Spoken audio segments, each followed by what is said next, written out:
And, of course, that is Mr. Rick Rushin right there. That's off of his 2011 album. And Rick Rushin and the Blues Strangers, I believe it is. And but we got him. Man. We got him in the studio now. Yeah, there we go. Let's see here. This is awesome. Yeah, here we go. I got it.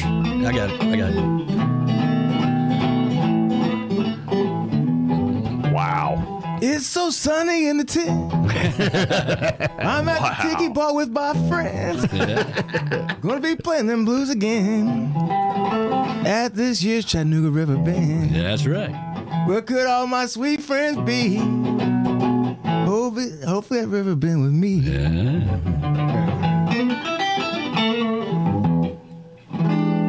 There we go. Very cool. That's what I'm talking about. Thank you.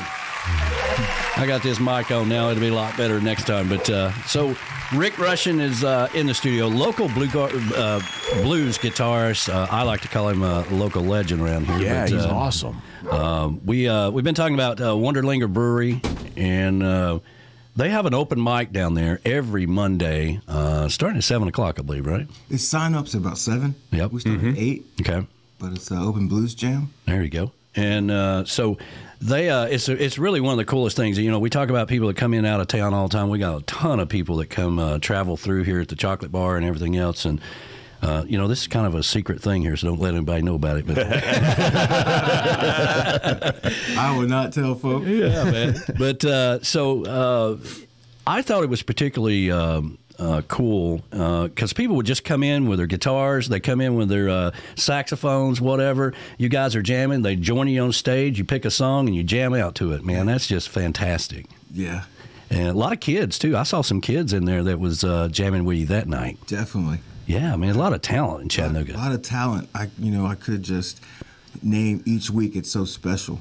Each artist who comes in and joins the stage, so it's never the same show. Right. You know, the songs are always, potentially it might be the same songs, but it's always going to be a different interpretation. Yeah. Just because of the musicians. Mm. And, of course, you started playing early on, and I understand you got you're kind of related to Count Basie somewhere or another, aren't you? Wow. Yeah, Count Basie's vocalist, Jimi Rushin. Jimi Rushin, yeah. Oh, my goodness. Oklahoma City, Oklahoma. And he sang with Count Basie, Jelly Roll Mortensen, and Dave Brubeck. Yeah. And wow. Yeah. Well, cool, man. Oh, man. Well, welcome to Tiki Man Radio in the Chocolate Bar Studios, and we play. We're reaching about 28 different countries, and we average about 30,000 listeners a day. We've been doing this for 8 years, and we got a huge following. A lot of people here on YouTube are chiming in, and there's a lot of people listening on the radio. We got people that have been listening to us in Ukraine here lately. That's man, I got a song for them. Well, there you go. So we we're always thinking about everybody over in Ukraine, but I like to think that somewhere somebody over there is blaring Tiki Man Radio, saying, "Can't we just all get along, man?" Very true. They have to be. Yeah. They need it right now. They really do.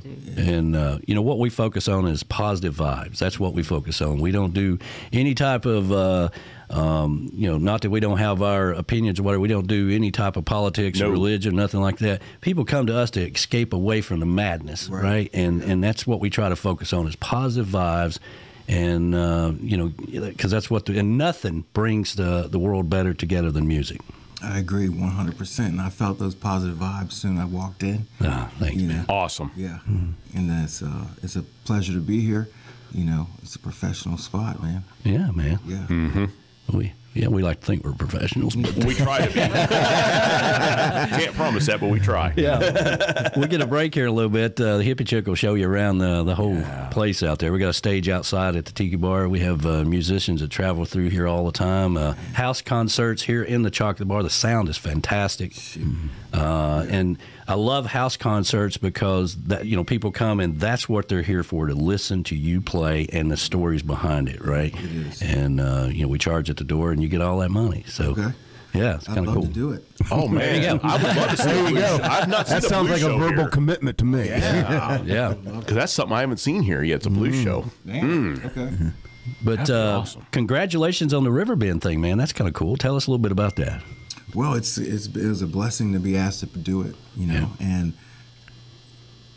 you never know when the phone's going to ring. That's right. But if you answer it and you're prepared, you say yes. Yeah. You know, and so coming out of a pandemic, you know, I was definitely a little bit on stage. I could tell the year off took a little bit of my confidence. And so, but thankfully, you know, like the Monday Night Blues Jam, getting things back together, and we're ready to go. So Riverbend is the best festival probably in Tennessee, especially because of the competition that it has to go up with. Yeah, Bonnaroo and all that. Oh, yeah. Bonnaroo, Memphis in May. Of course, stuff at the Ryman and Nashville. So, and then for, you know, the last couple of years, it's been 10 days. So holding attention and for that long.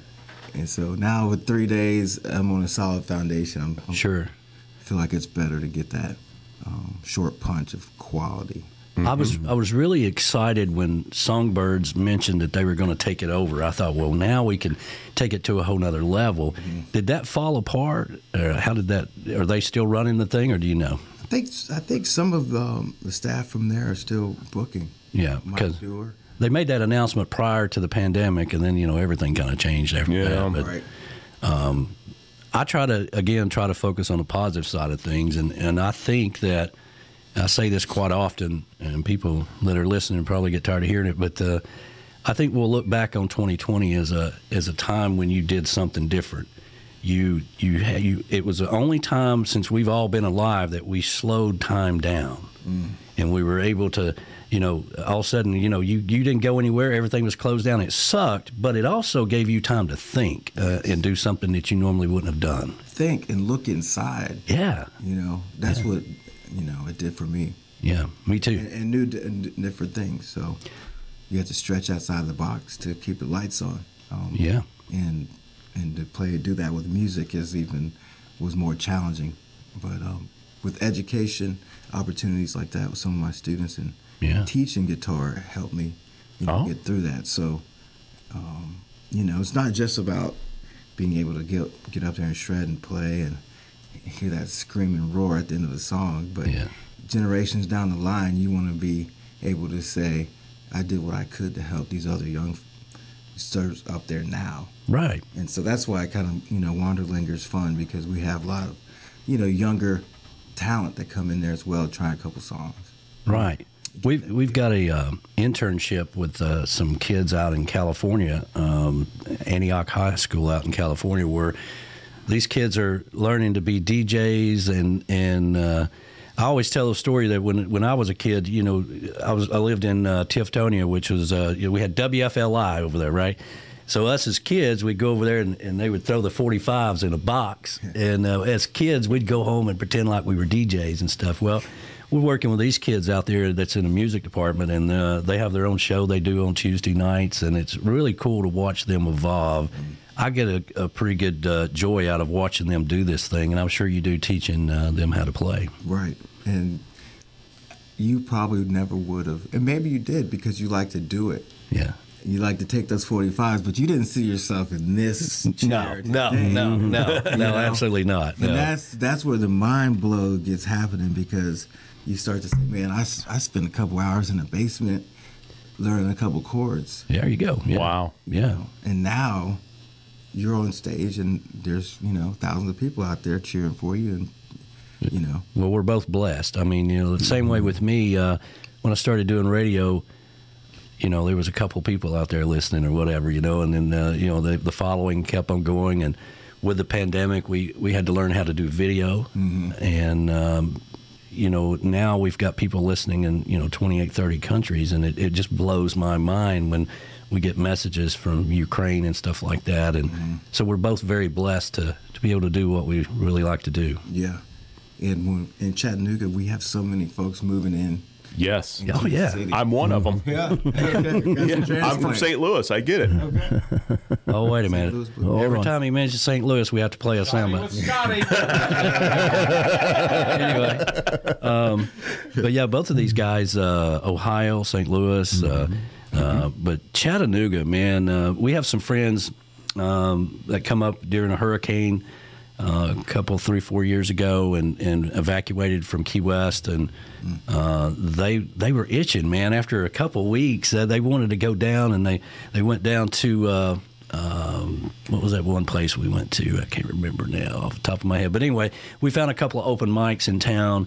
They got up there and jammed. Tremont Tavern. Tremont Tavern was having like a Thursday night open mic or something. A couple of years ago. Yeah, you just go in, sign up, get up there and play. And they were doing that then, and but they just had to get out and play, right? Yeah. They'd done everything else around here. One of them finished a book. Then one of them wrote a song. They're like, "Hey, man, can we go play somewhere?" You know, Shut that off. Yeah. That's right. I'm like, hell yeah! I mean, Chattanooga's full of great. There's so many people that migrate from Knoxville, Atlanta, Nashville, come here to kind of sometimes perfect their craft, and so you get to see a lot of diversity when it comes to music here. Yeah.